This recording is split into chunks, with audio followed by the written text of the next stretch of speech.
সঠিক হবে। দ্বিতীয় প্রশ্ন আইন শৃঙ্খলা। এটা তো বিভিন্ন জায়গায় আমরা এখানে উল্লেখই করেছি, বিভিন্ন জায়গায় প্রতিমা প্রস্তুত করার সময়, তৈরি করার সময় হামলা হয়েছে, মন্দিরে হামলা হয়েছে, এগুলো এবং আমাদের ধর্মীয় সংখ্যালঘুদের উপর, বিশেষ করে হিন্দু সম্প্রদায়ের উপর ওই সামাজিক যোগাযোগ মাধ্যমে একটা কিছু ছড়িয়ে দিয়ে ধর্মবিদ্বেষের ভুয়া মিথ্যা একটা বার্তা দিয়ে যে হামলা করা হয়েছে, এটা যেটা 2009 সাল থেকে শুরু হয়েছে, 9-10 থেকে শুরু হয়েছে, এটা এখনো চলমান। এবং সর্বশেষ তার ঘটনা ঘটেছে গঙ্গাচড়া। এই ঘটনাগুলো আমরা তুলে ধরেছি। আমরা স্বরাষ্ট্র উপদেষ্টা মহোদয়ের সঙ্গে যে উচ্চ পর্যায়ের বৈঠক হয়, সেখানে সব সংস্থার প্রতিনিধিত্ব ছিল, সেনা, নৌ, বিমান বাহিনীর প্রতিনিধিত্ব ছিল, এবং সবার সামনে এই বিষয়গুলো আলোচিত। তারা আমাদের বলেছে যে আমরা এটা কঠোর অবস্থানে থাকবো, আমাদের আশ্বস্ত করেছে। এর মধ্যে বেশ কিছু এলাকায় প্রতিমা এবং মন্দিরে হামলার ঘটনার পরে অনেক দুর্বৃত্ত ধরা পড়েছে, আমাদের লিখিত বক্তব্য রয়েছে।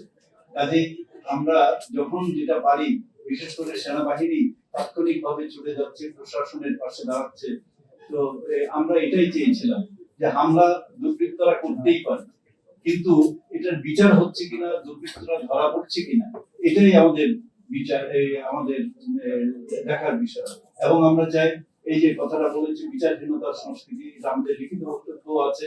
বিচারহীনতার সংস্কৃতি আমরা নানাভাবে দেখেছি গত 53 বছর। আমরা চাই না এই সংস্কৃতি অব্যাহত থাকুক। এই পরিবর্তনের মধ্য দিয়ে সেই সংস্কৃতির মৃত্যু ঘটুক আমরা কামনা করি।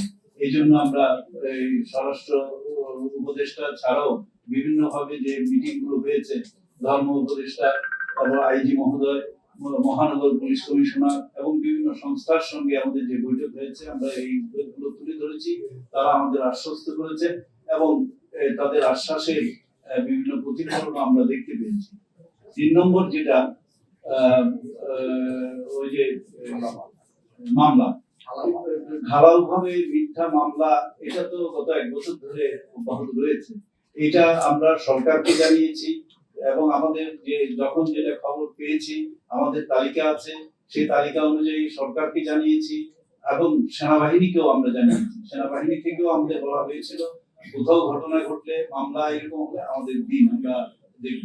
প্রশাসনও দেখছে, এই সেনাবাহিনী দেখছে, এবং বিভিন্ন ভাবে বিভিন্ন জেলায় কিছু কিছু ঘটনা তাদের হস্তক্ষেপে নিরসন হয়েছে। আমরা চাই এই যেগুলো হয়নি সেগুলো সরকার এবং প্রশাসনের যে অংশটি এটা দেখে, তারা যেন পুজোর আগে এটা দ্রুত এই সমস্যার সমাধান করেন।